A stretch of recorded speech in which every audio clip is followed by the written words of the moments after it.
This is the alarm clock. It has little buttons back here. The settings. This one with the moon is the sleep mode, radio, Bluetooth. These are the alarms, the volume. This is the snooze button, and this is the RGB light for the lights. So let's see.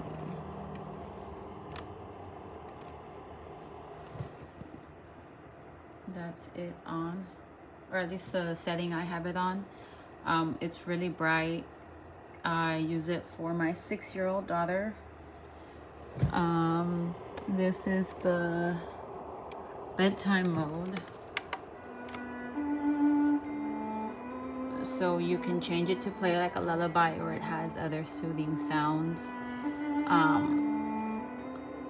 You can adjust the timer on it. I have it set up to like 120 minutes.